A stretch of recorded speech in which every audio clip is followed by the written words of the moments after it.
ॐ जननीं शारदां देवीं रामकृष्णं जगद्गुरुं पादपद्मे तयो श्रित्वा प्रणमामि मुहुर्मुहुः.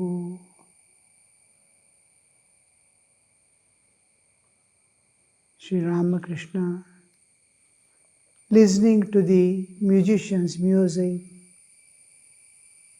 is explaining what is prema, the ecstatic state of love, and as if to demonstrate it, he has entered into samadhi, the spiritual ecstasy, where he is unaware of the external world and his own bodily existence. And in that state, he is standing, and Kedar is trying to bring him down from that state to the normal state of consciousness. In that he is singing some hymns. We worship the Brahman consciousness in the lotus of the heart.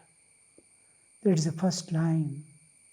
In the last class we read it, and I tried to make you understand what is that Nirguna Nirakara, the Brahman, the absolute existence which is there eternally going on, existing, unchanging eternal reality, the infinite, eternal, absolute existence, the Brahman.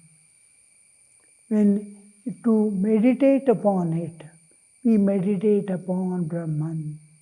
Meditate on that, a person is highly qualified. The main thing we see is he must be able to drop away anything from his mind at any moment. So that much capacity. Usually when we come to the Advaitic, this one, he must know even to begin the sadhana, begin to understand or try to practice Advaita, the non-dual aspect of God, the unchanging eternal. To think of Nirguna Nirakara, to think of it, to meditate upon it. 4 qualifications according to Advaita: Nitya Nitya Vastu Viveka, Iha Amutra Phalabhoga Viraga, Shamadamadi Shat Sampat, and then Mumukshutva. The 4 qualities. Nitya Nitya. You must be able to distinguish between the eternal and the impermanent, permanent and impermanent, or transitory and everlasting. So he must be, and then Nitya Nitya Vastu Viveka, Iha Mutra Phalabhoga. I will no more enjoy anything in this world. Total. All the enjoyments are given up forever. Just to sustain the body, just to realize God. A little morsel of food, a little healthy condition, a small shelter where he can sit and concentrate. So, Nitya Nitya Vastu Amutra, at all times in future, in heavens and here and there, wherever he exists, no more enjoyments.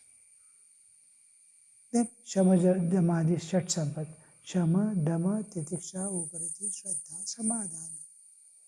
These 6, Shama, the mind is totally under his control. Dhamma, the Dhamma is senses control. Shama, Dhamma, Titiksha, extreme forbearance. Shama, Dhamma, Tapa, Shama, Dhamma, these pertains to the physical and mental indriya, senses. Titiksha. Titiksha is forbearance. Uparati. The Uparati means he must be able to give up things at will. Uparati, or it's also called as the sannyasa, giving up all activities which is going to bring him joys and sustenance and all. Total sustenance is supported by God. So, Uparati, actually in scriptures they use the term in Vedokta. All the things, do's and don'ts of the Vedas, Vidhivat renouncing is called sannyasa. Uparati is one explanation. And to withdraw from all external things. Shraddha, having tremendous faith in Guru's Vakya and in scriptures. Shraddha, faith, and Samadhana. Always it calm and collected, and ability to keep the mind, ability to withdraw the mind is one. Ability to place it in the proper place at any time.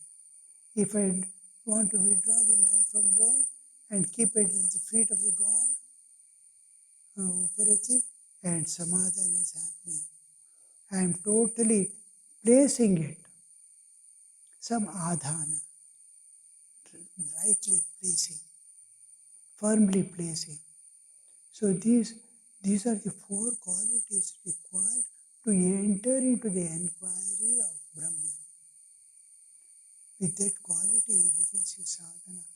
Imagine meditating on it. And Krishna, when we come to Bhagavad Gita, he says how the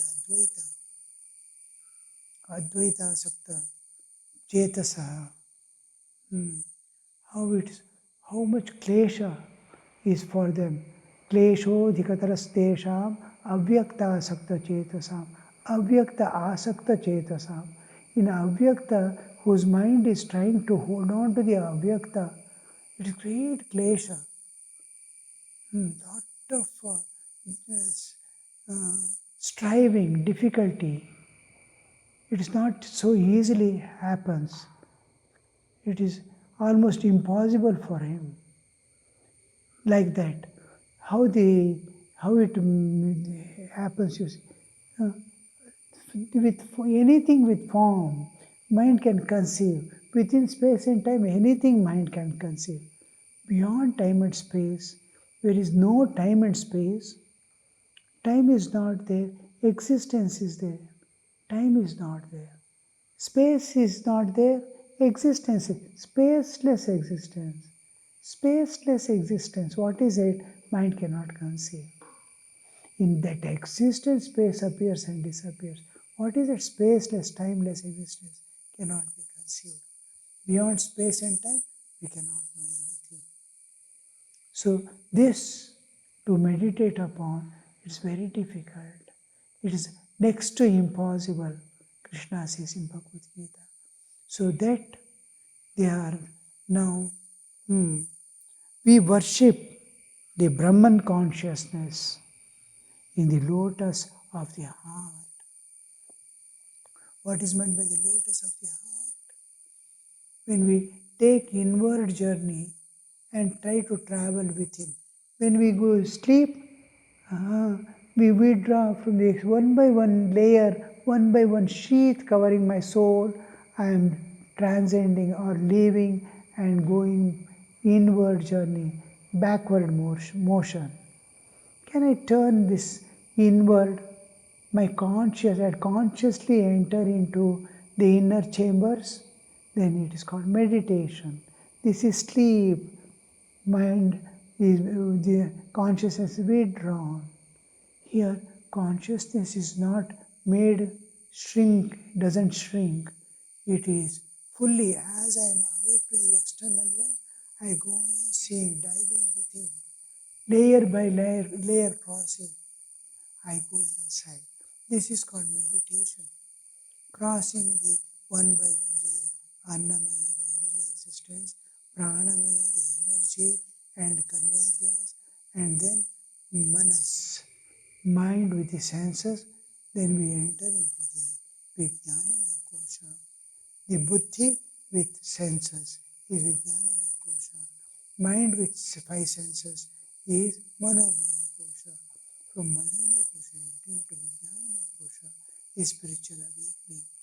First time he sees the light of consciousness. Still deeper, where the Nirguna, Nirakara, Saguna Sakara is dissolving, God with form is dissolving, and I am also dissolving. I enter into Anandamaya Kosha when there is no name and form, but I am the threshold of the infinite. I have reached the outer border of the whole universe. I am looking at the infinite existence. Ananta Sachidananda Sagara. I am just a step ahead. I am in that ocean of bliss, Ananda Sagara. So this stage is Anandamaya Kosha. So in Anandamaya Kosha, then the entry into this core where there is my bodily existence and spiritual existence joined together. If I stand on the threshold, one step behind, I am Chaitanya Sagara. One step ahead, I am in the realm of time and space. I am body, I am spirit. Where they join together. So where God and man join together. One step behind is God, one step is Jiva. So that is called the lotus of the heart. The innermost core of my existence. The innermost core of my existence. This is called the lotus of heart, where we meditate on God with form. Now, when the Guru gives us initiation, he says, meditate in the heart. Where is this heart? Is it the physical heart, which we are commonly, and we write a picture also of the heart? This is not actually the heart. This heart is only physical heart. We have three hearts. One physical heart, one is the other, that is feeling heart. The last is the spiritual heart. The physical heart is which pumps the blood to the body. Feeling heart is I feel lonely. Somebody is beating someone. I feel in my heart. Why is he weeping? He's struggling. He's beating. Suppose my child is sick and admitted to the hospital. Where do I feel feeling? Where do the weeping takes place? Within my heart. Most common thing is feeling loneliness. Where do you feel? That is feeling heart. That has nothing to do with the pumping heart. Then the spiritual heart, which is beyond bodies, three bodies, Sthula, Sukshma, Karana, Sharira. That is the heart. Heart, just like when we say heart of the city. Where is your house? Heart of the city. When we say heart of the city, there is no physical heart which pumps the blood or anything. The innermost core, heart of the earth. The temperature at the heart of the earth is 2000 Celsius. When heart, innermost point, it's a sphere. The centermost point is called the heart of the. This is what we see. Clearly we understand what it means, the heart. There, in the heart, in the lotus of the heart, the term lotus is used with respect to bhakti schools. The Chaitanya, the spirit Chaitanya is expressed as heart, Chaitanya, lotus, because it is a thing which remains unstained. Now, from the mud, clay mud, with all dust and dirt, panka, in that the lotus grow. Lotus plant is spreading on the surface of the muddy water, and from that mud, dirty mud below, from that the lotus come up. And this lotus or the lotus leaf, both, if the water falls on it, it doesn't get stained, nor it gets wet. The water droplets will the pearls, they flow down without wettening it.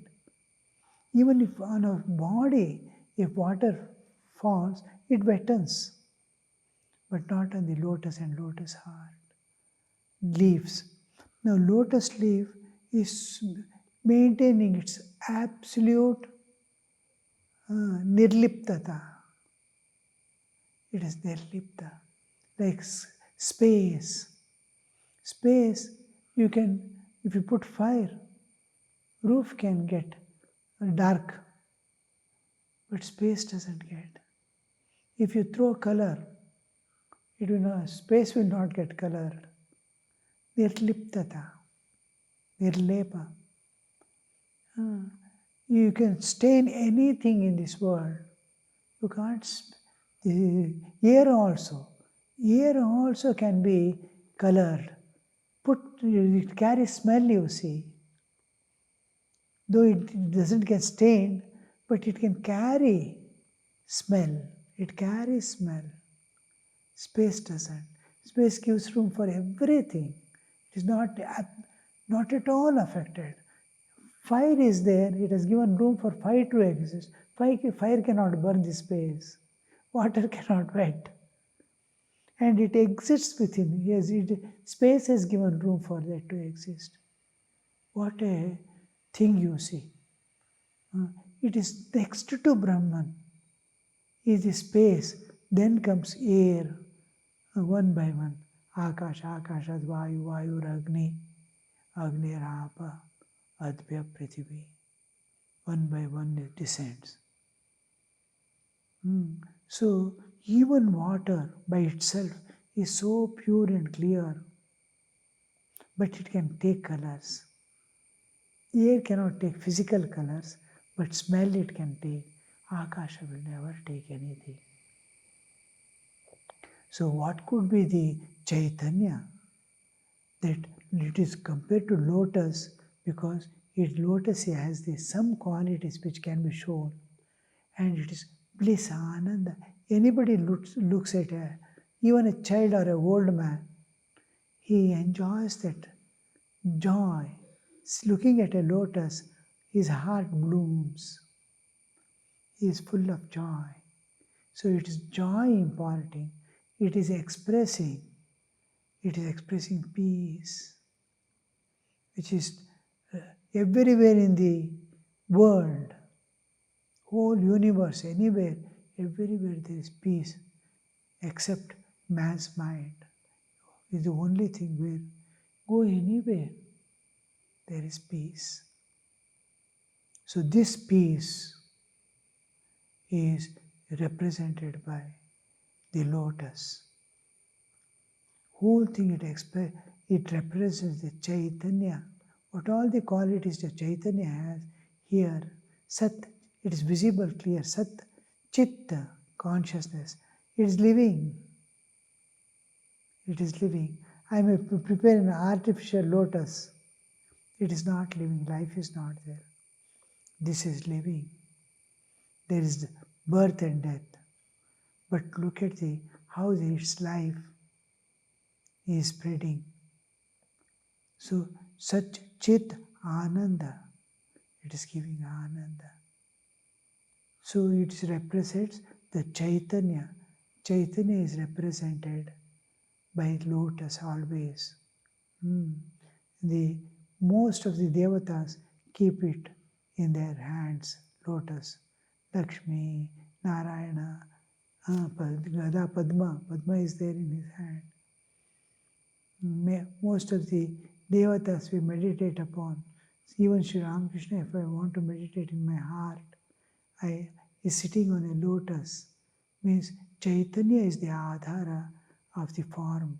There is formless. It is in the screen of the formless. The form has appeared. So it is supported by Padma. I'm thinking of meditating on Sharda Devi, meditating on Ramakrishna, meditating on Rama, Krishna, anybody. We first see the lotus. Chaitanya. Chaitanya is the adhara. Chaitanya is pervading it. Chaitanya has taken the form for my sake.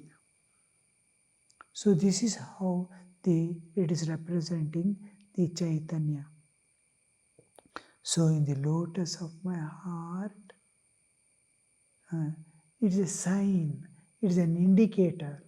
Lotus, when we say, even if you actually think of a lotus there, it's a symbol.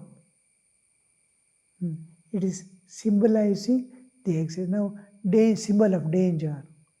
One skull and two crossing bones. The moment you say, you know there is a danger inside. Like the lotus, the moment you think of, oh, Chaitanya is there. Chaitanic existence. I am entering into the world of spirit. Now we are in the world of matter.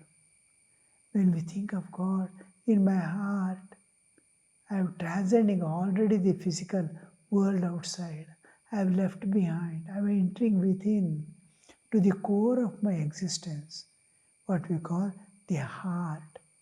Now, when he wants to meditate the Nirguna Nirakara, the Brahman, worship the Brahman consciousness, the absolute ultimate reality. When I want to meditate in the heart, lotus of the heart, I must turn inward, take up the inward journey, and go to the core of my existence, far away from all aspects of nature. That is the 10th door in my existence to the infinite. 10th door. If I enter there, I enter into infinity.